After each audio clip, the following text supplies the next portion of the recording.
اللہ تعالیٰ نے لیلۃ القدر کو ان 5 راتوں میں چھپایا ہوا ہے۔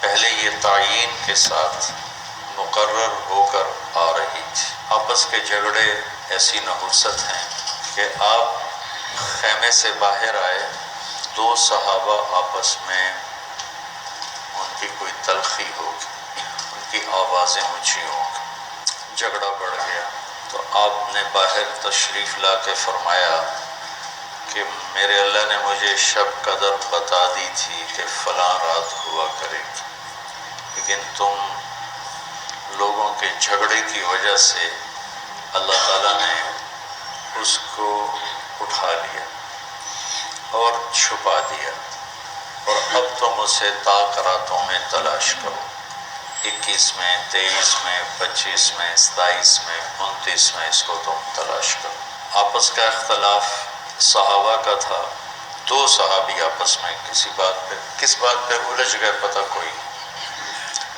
بظاہر تو وہ ایک تعیین اور ایک مقرر عدد، مقرر رات اٹھ گئی، لیکن یہ بہت بڑی خیر ہوئی۔ اگر یہ رات متعین ہوتی کہ 21 کی رات شب قدر ہوا کرے گی، یا 27 یا 23 یا 25 یا 29، اور آنے والے زمانے میں غفلت تو ہونی تھی، جہالت بھی ہونی تھی، نافرمانی بھی ہونی تھی۔ رات متعین ہو، لوگوں کو پتہ ہو آج شب قدر ہے، پھر لوگ نافرمانی کرتے تو نقد عذاب آتا۔ تو اللہ تعالیٰ نے اس چھپانے میں بھی اپنی رحمت کو شامل حال کیا۔ جب ایک آدمی شراب پی رہا ہے، اسے پتہ ہی نہیں شب قدر، کسی کو بھی نہیں پتہ کہ آج ہے۔ ہم تو 5 راتیں چھوٹی انشاءاللہ جاگ کے، آپ تو ویسے ہی علم میں مصروف ہیں، تو چلو آپ کی برکت سے ایک حدیث بھی یاد آ گئی۔ ابو ہریرہ رضی اللہ عنہ فرماتے ہیں مدارسۃ العلم ساعۃ، دارس یدارس، ایک دوسرے کے ساتھ علمی محاورہ کرنا، یا جس کو آپ تکرار کہتے ہیں، مدارسۃ العلم ساعۃ خیر من احیاء لیلۃ القدر عند الحجر الاسود۔ اللہ اکبر، تم تو بڑے مالدار ہو یار، ماشاءاللہ۔ آپ کی رات اللہ کے فضل سے علم میں گزرتی ہے، تو اور لوگ بھی بیٹھے ہیں، میں ترجمہ کر دیتا ہوں۔ چند گھڑی، تھوڑی دیر کا علمی مذاکرہ، علمی گفتگو، علم کی طلب میں، علم کی تلاش میں، مناظرہ نہیں، لڑائی جھگڑا نہیں، علم کی طلب اور تلاش میں تھوڑی دیر علم کا مذاکرہ اور علم کی بات چیت، یہ حجر اسود کے سامنے کھڑے ہو کر لیلۃ القدر میں ساری رات نفل پڑھنے سے بہتر ہے۔ لیلۃ القدر بذات خود خیر من 1000 شہر ہے، ٹھیک ہو گیا، اور حرم کی ایک نیکی 1,00,000 کے برابر ہوتی ہے، یہ بھی ٹھیک ہے، معلوم ہے، حرم مکہ کی ایک نیکی 1,00,000 کے برابر، تو یہ رات حرم میں 1,00,000 راتوں کے برابر ہو۔ 1,00,000 کو 1,000 سے ضرب دیں تو کتنا بنے گا؟ مولی شاید بتائے گا، حساب اچھا کرے گا۔ 10 کروڑ مہینے بنتے ہیں، 10 کروڑ مہینے بنتے ہیں، 10 کروڑ مہینوں کے سال بناؤ، لاکھوں سال بنتے ہیں، ہزاروں سال بنتے ہیں۔ تو علم کا مذاکرہ، علم کی طلب میں، علم کو سیکھنے کے لیے تھوڑی دیر بیٹھنا، وہ حجر اسود کے سامنے لیلۃ القدر میں ساری رات نفل پڑھنے سے بہتر ہے۔ یہ تو ہو گیا عام دنوں میں۔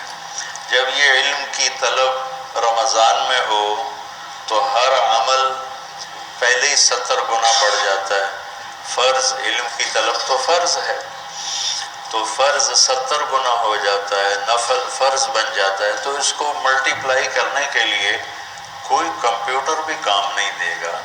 یہ آپ اللہ کے فضل سے آپ کی ساری ہم نے 25 کو چھٹی رکھی ہے، 2 راتیں گھر جا کے جاگ لینا، ایک 27 کی ایک 29 کی، تو انشاءاللہ تو اب ویسے بھی آج کل راتیں چھوٹی ہیں، تو یقیناً ایک رات تو ہوگی اس میں، 5 راتیں اگر ہم جاگ لیتے ہیں یقیناً ایک رات اس میں شب قدر۔ تو اللہ کے نبی شد المیزر ان آخری عشرے میں خوب محنت فرماتے، کمر کس لیتے، اور ساری زندگی اعتکاف بیٹھے۔ آپ نے کبھی اعتکاف نہیں چھوڑا، فتح مکہ پہ چھوٹا، لیکن شوال میں آ کے بیٹھے، 1 مہینہ پورا اعتکاف کیا، پھر 20 دن کیا، پھر 10 دن، پھر 9 رمضان میرے نبی کو ملے، 9 رمضان۔ تو ایک میں اعتکاف چھوٹا اور باقی میں آپ نے مسلسل اعتکاف فرمایا۔ لیلۃ القدر کی صرف تلاش نہیں بلکہ اعتکاف اللہ کے در پر پڑ جانا ہوتا ہے۔ تو اعتکاف اللہ کے در پہ پڑ جانا ہے، اور اعتکاف والوں کو فضیلت ہے کہ وہ سوئے بھی ہوں تو ان کے لیے عبادت لکھی جاتی۔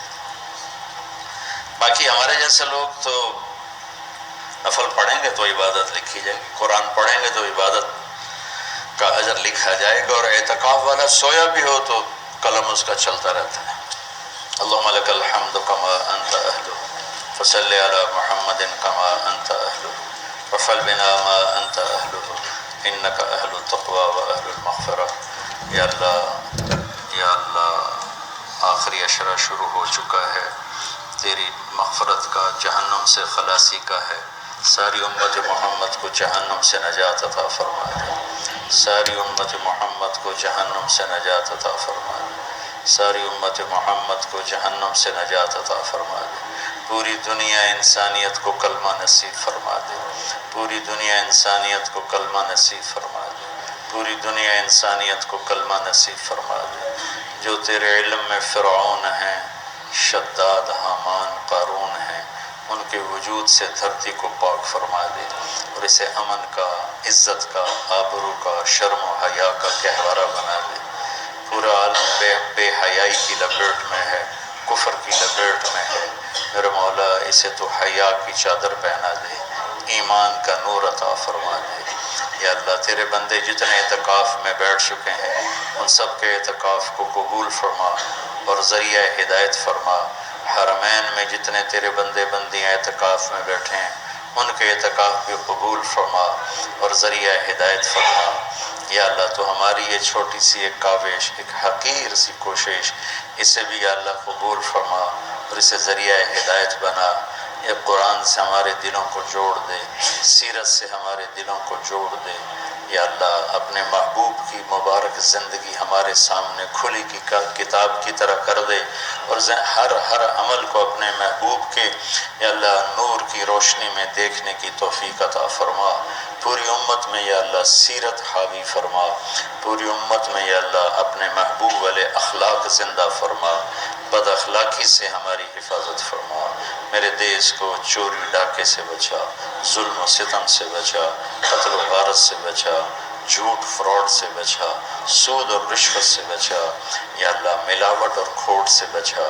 یا اللہ میرے دیس سے تو بدکاری کے اڈے ختم فرما، شراب کے اڈے ختم فرما، جوئے کے اڈے ختم فرما۔ یا اللہ آنے والی حکومت نیک دل، رحم دل لوگوں کی نصیب فرما۔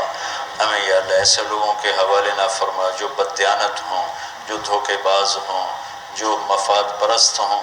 ہمیں ایسے لوگوں کے حوالے فرما جو ملک کے، قوم کے، عوام کے خیر خواہ ہوں، ان کے درد کو اپنا درد سمجھیں اور ہمارے غم کو اپنا غم سمجھیں، ہمارے دکھ کو اپنا دکھ سمجھیں۔ ہمیں ایسے نیک لوگ نصیب فرما۔ یا اللہ جہاں جہاں یہ میرے ساتھ لوگوں نے ہاتھ اٹھائے ہوئے ہیں تو سب کے حق میں ان کی دعائیں قبول فرما، ان کی حاجات کو پورا فرما۔ آمین۔